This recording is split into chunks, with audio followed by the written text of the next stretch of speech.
Hello, U9, and welcome to we are lesson number 3 now of week 9.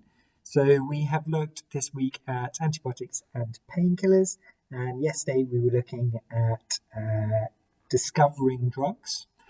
Today we are going to be looking at developing drugs. So the process that we go through to take an idea of a compound having an effect to actually prescribing it or buying it over the counter at the pharmacy. So from last lesson, or the lesson before, from last lesson, where we're looking at discovering drugs, maybe define 3 keywords in the last lesson. So you could put down the three organisms where we get drugs from, those 3 that we need to know. You could write down 3 key points from last lesson, or summarize the learning of last lesson in a paragraph. So if you could pause the video now, try and do that from memory, and then once you've finished, have a look back at your notes and see whether you got all the information that you needed. It's a really good way of just ingraining it into your mind. So please make sure that you have a go at that. Okay, so hopefully we're able to do that and remember some of the stuff from last lesson. So this lesson, what we need to know is, so for 1 to 4, we need to state that new medical drugs have to be tested to check that they're safe and effective. So that's pretty straightforward. State the procedures used to trial a new drug. So we're going to look at the stages that we go through of drug trialing. For 5 to 6, we need to explain why each procedure is needed. We need to describe how a double-blind trial is carried out, and also explain why a placebo is used during drug trialing. And then for 7 to 8, we need to be able to describe in some detail how new medical drugs are tested and trialed for safety, effectiveness, toxicity, efficacy, and dose, and also analyze results from a double-blind trial. So here we go. Now, it costs approximately £1,700 million, huge amounts of money, to take a new medicine from the first test to being ready to be prescribed. So that process going from, I think this compound in this certain plant might have an effect on lung cancer, for instance, it would take that much money and a huge amount of time, normally years and years and years, to actually go from that idea that you want to test to actually being able to buy it over the counter at the pharmacy or for it being prescribed by a doctor. Now, what I'd like you to do is there is a video link in Show My Homework. I'd like you to watch the video, and whilst you're watching it, list as many of the costs associated with the process as you can. So as you're watching it, just make a little list about all the things that are going to cost money in that process. It's stuff that's going to come to that £1,700 million. So if you leave this video now, click on the link on Show My Homework and just list some of those costs. Okay, so hopefully we can see where some of that money is going to. It just gives you an idea of why it's so expensive and such a lengthy process. So each new medical drug has to be extensively tested and trialled in a series of stages before it can be used. This is why when they were talking about making the vaccines for COVID-19, it's a massive thing for it to take only a year, 18 months to actually develop it, because normally it would take 10 years at least to develop a new drug or vaccine. This process makes sure that it works well and is as safe as it possibly can be. Now, there's lots of properties that make a good medicine, not just that it has an effect. So if you're thinking about what makes a good medicine, what kind of thing do you think of? So what do you think makes a good medicine? Just have 10 seconds just to think about what makes a good medicine.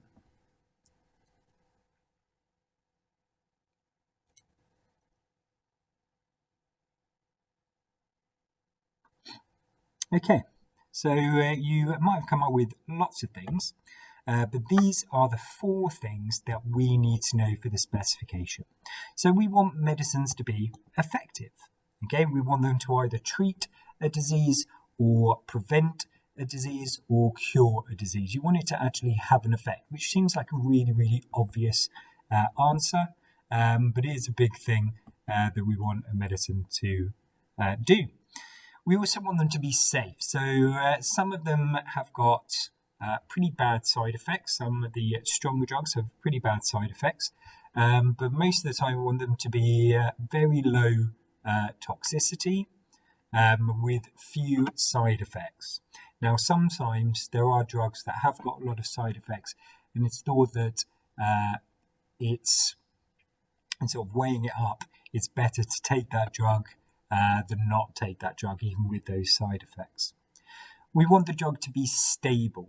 So you must be able to use the medicine under normal conditions and be able to store it for some time. So you don't want to have a medication that after a couple of days isn't going to work anymore. It's broken. All those compounds have been broken down.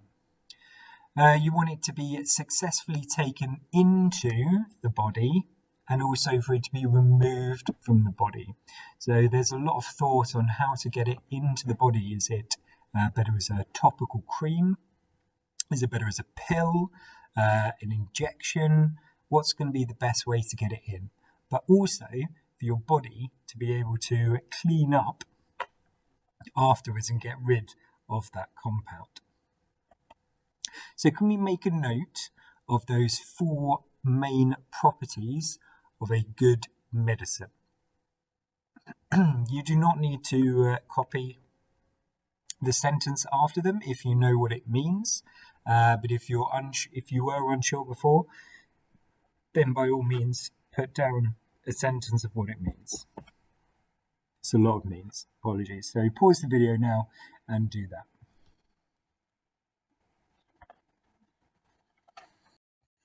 Okay, so what we're going to do now is we're going to go through the process, the steps that are involved in developing a new drug.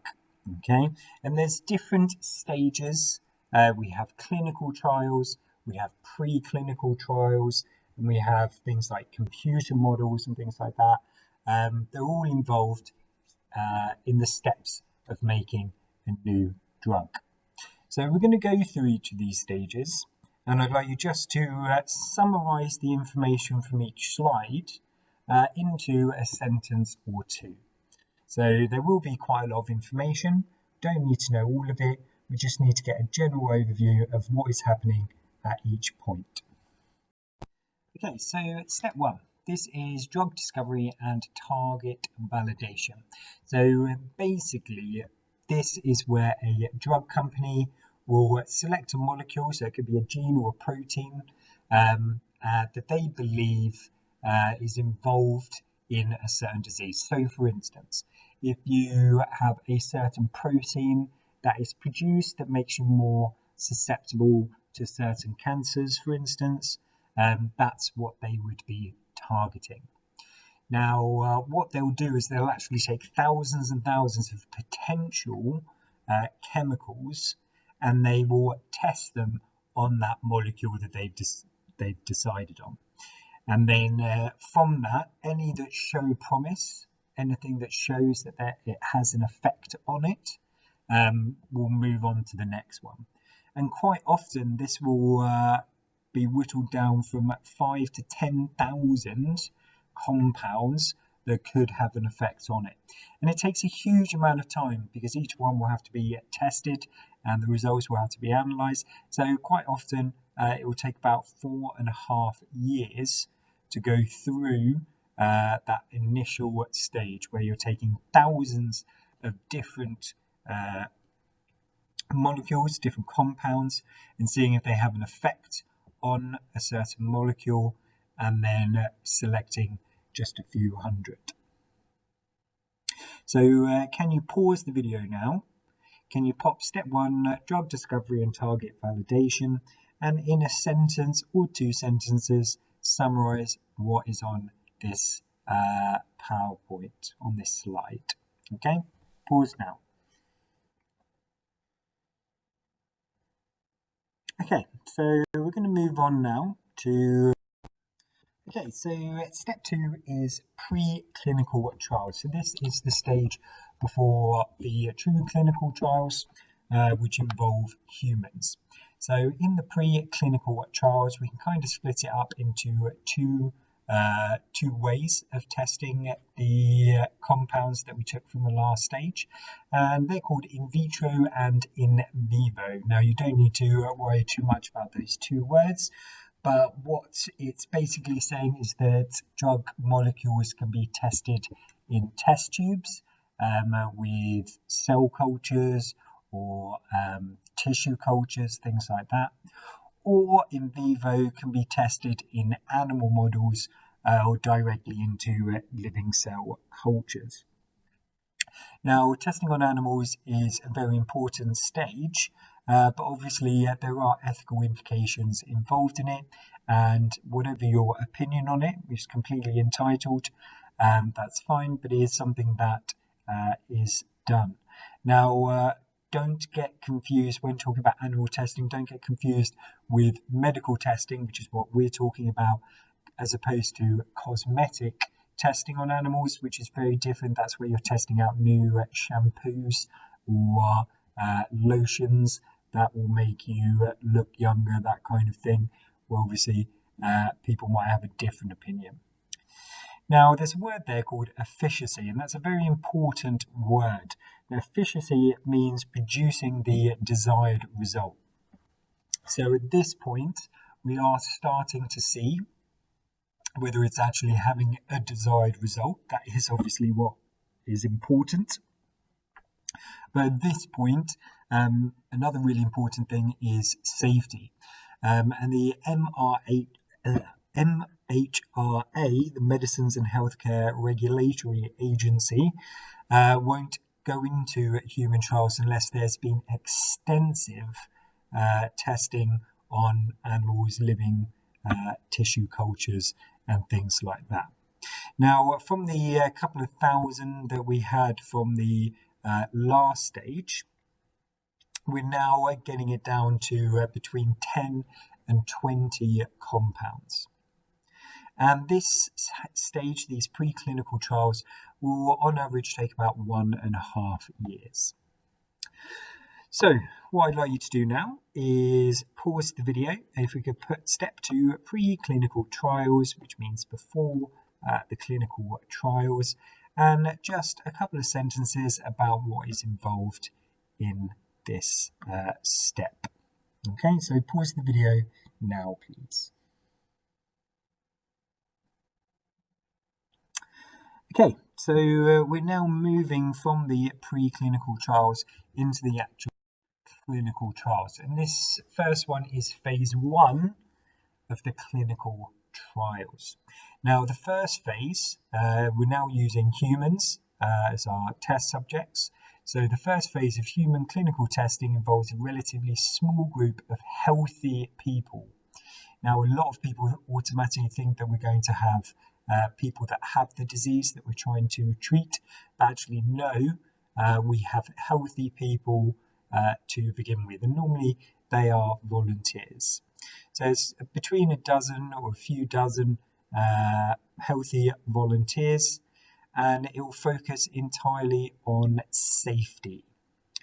So in this phase of the clinical trial, we're looking at whether it's producing lots of side effects, what those side effects are, and this is why using healthy individuals is important.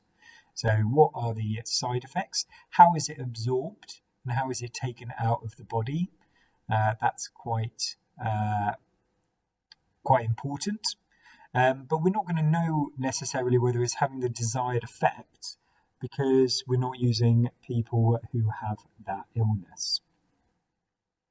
It's during this phase as well that we kind of get an idea of the maximum tolerated doses. So we can start looking at dosages, because if we've just got the compound, we don't know how much of it is needed, how much is too much, how much is too little. So this will be where they're finding out how much is just right. And phase 1 trials normally last about a year and a half. And if everything looks promising, so it's not producing loads of side effects on it, if everything's looking promising, then we move on to phase 2. So can you pause the video now? We've got step 3, which is the phase 1 clinical trials.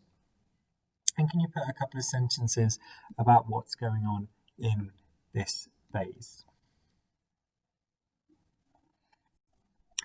Okay, so next step 4, this is the phase 2 clinical studies. So the two big changes between the last one and this one are the patient pool. Okay, so instead of doing it on a dozen or a couple of dozen individuals, we're actually going a lot bigger. So it's going to about 100 or more patients, and the patients being treated are no longer healthy volunteers. So we've now targeting the individuals that have a disease. Safety remains a big focus of phase 2 studies, with short-term side effects being closely monitored. So even though we're looking at side effects in the last one, we're still looking at the side effects that can be produced. So when you get a medication and you take out the bit of paper and it tells you the possible side effects, this is where they're getting that information from. Now, in this phase, all of the subjects are closely monitored, and there's an increasing emphasis on whether or not a drug is working as expected. So this is having more of a focus on efficacy of the drug. Is it actually doing what we want that drug to do? Is it helping that person who is suffering from a certain disease? Phase 2 studies also establish which dose is optimal. So we call that dosage. We're looking at what the correct dosage is. And this phase of clinical trials lasts for about 2.5 years. And if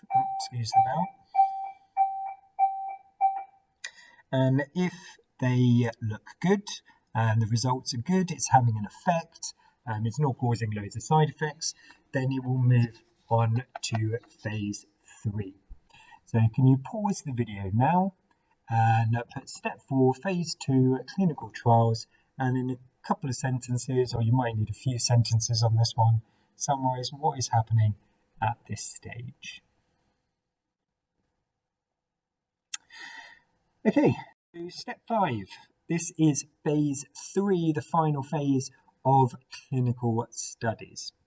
Now, in phase 3 studies, safety is still very, very important, but this is where efficacy also is having a big role. So efficacy was more important in the last phase, but it's also having a big role on this.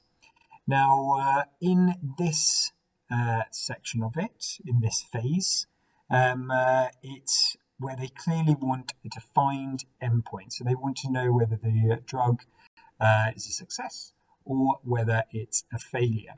And it increases the amount of people that it's testing on again. So we're now looking at a few hundred to thousands of people. Now, this phase is definitely the longest phase, but it's also the most expensive of the phases. It's where the drug developers will begin to think about how they're going to ramp up production if the drug is good. Assuming an experimental drug meets its primary endpoint and is demonstrated to be safe, the next step is to file for its approval. So they're testing on more people to find out the effects. They're having a look at the efficacy, so to make sure that it's having that desired result. and that it is safe. So can you pause the video now, pop down step 5, phase 3 clinical studies.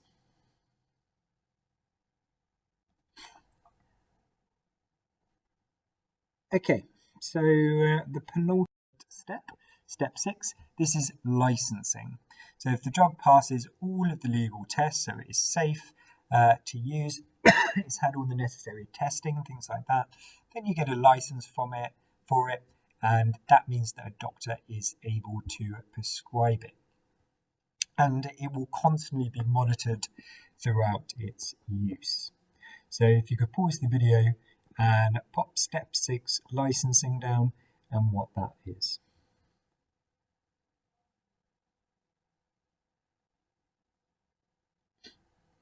Okay, and the final one, step 7, this is the phase 4 clinical studies. So these are ones where drugs have actually already been approved. So they're already in your medicine cabinet, you've already had them prescribed. But this is kind of a long-term safety study. So this is where it's being monitored afterwards, looking at the safety of the drug. It's not kind of just released out into the world and then forgotten about, because it still might have long-term effects that we are unaware of. So they'll actually keep monitoring it, making sure that it is safe throughout its life on the shelves. So can you pause the video now, please, and pop down step 7, phase 4 clinical studies, and what that is to do with.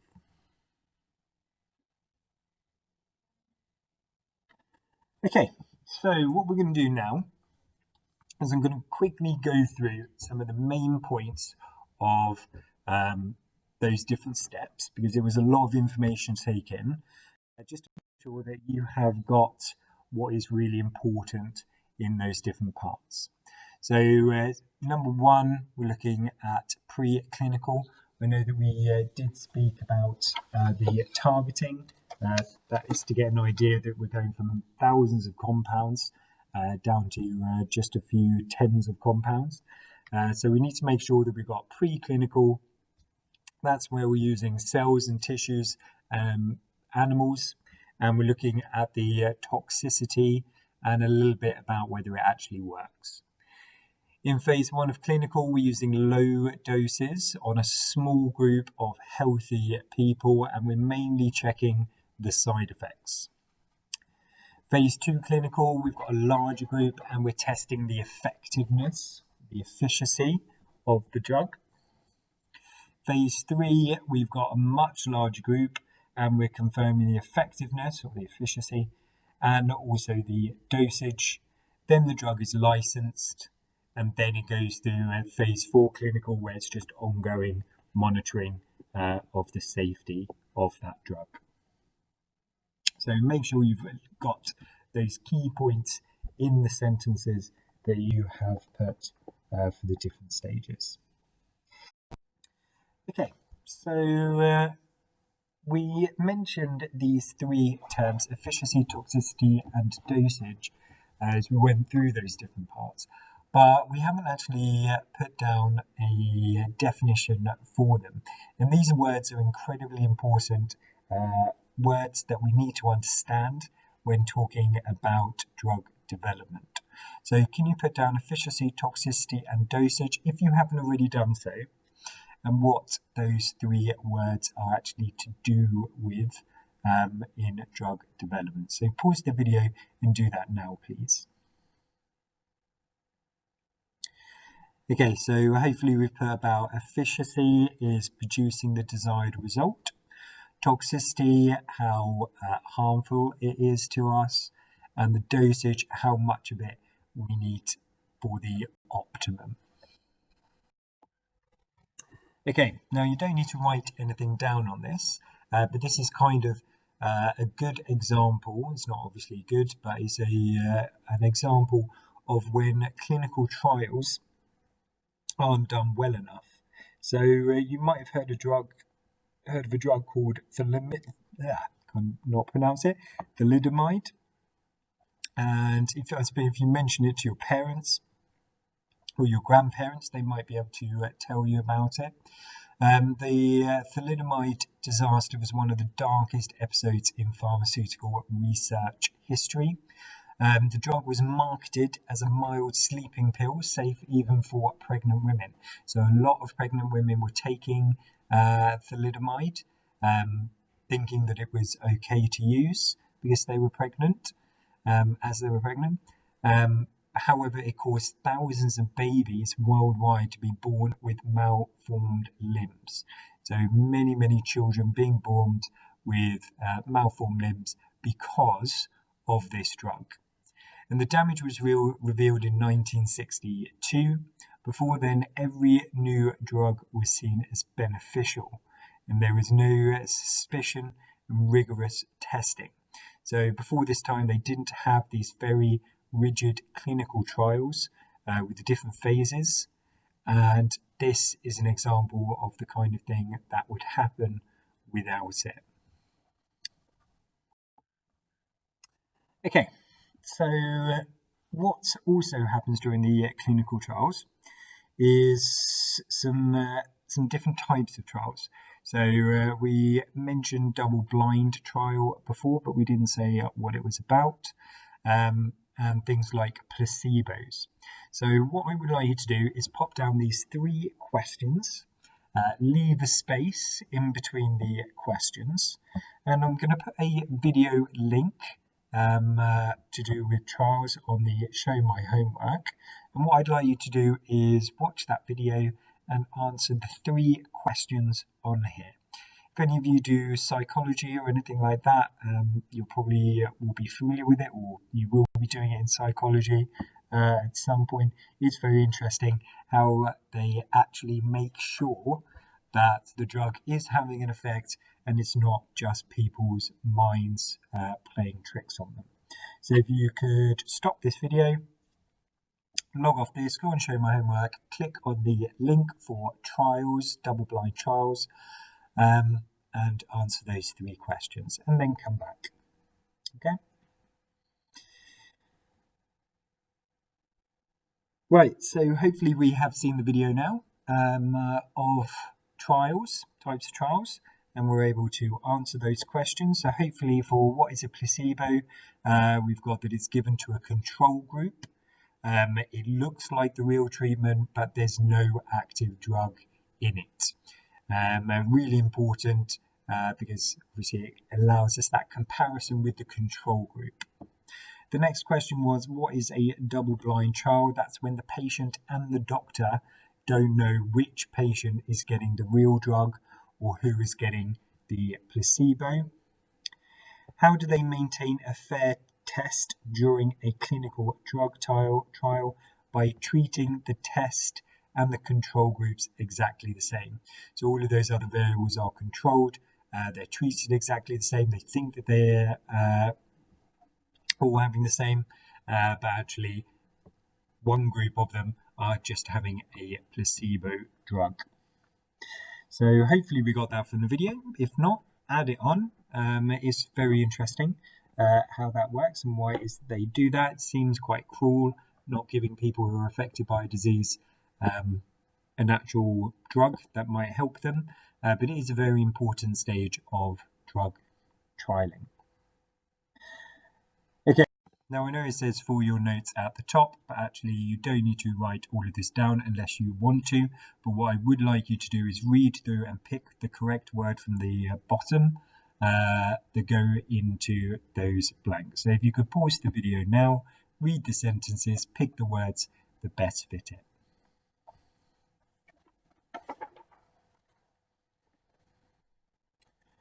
Okay, so hopefully you've had a stab at that. So a method known as a double-blind trial is often used to decide how effective the drug is. During a double-blind trial, some patients are given a placebo and some are given the drug.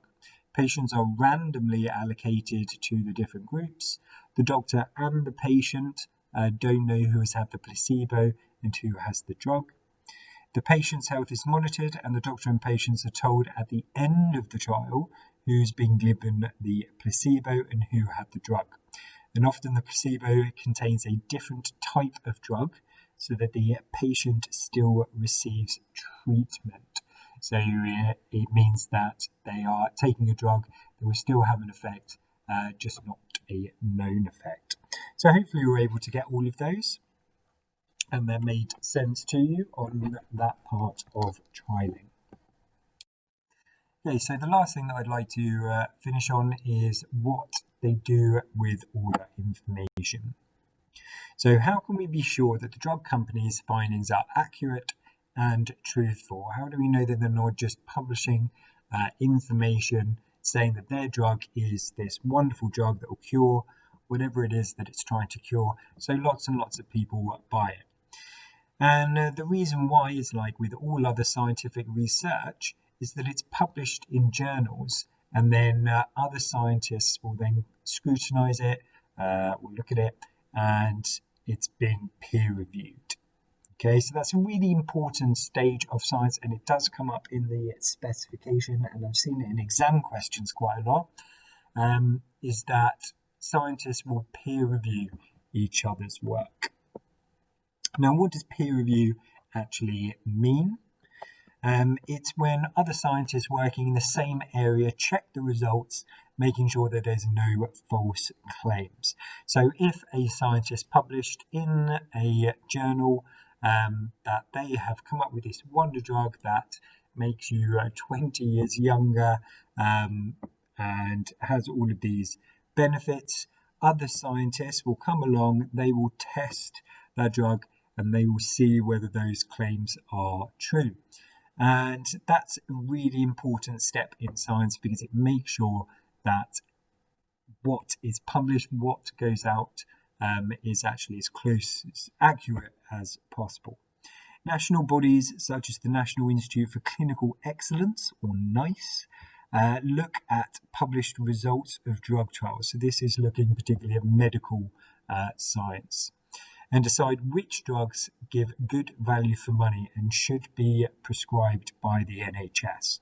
So they are the ones that decide which drugs the NHS will give out for free, the prescription charge for most, but they will decide which ones the NHS are actually able to give out. Okay, so that is it from me on this, and I do apologise again. It's quite a lengthy lesson with lots of just information being thrown at you, but hopefully you're able to describe and explain the different stages of drug testing and why they're important. Hopefully we're able to talk about what the effectiveness of a drug means, what efficacy means, dosage and toxicity, and refer that when talking about each of the stages of the clinical trials. Okay, so that is it from me. I hope you have a lovely day, and see you tomorrow for our next week 9 lesson. Take care of yourselves. Well done for accessing and doing the work, and yeah, goodbye.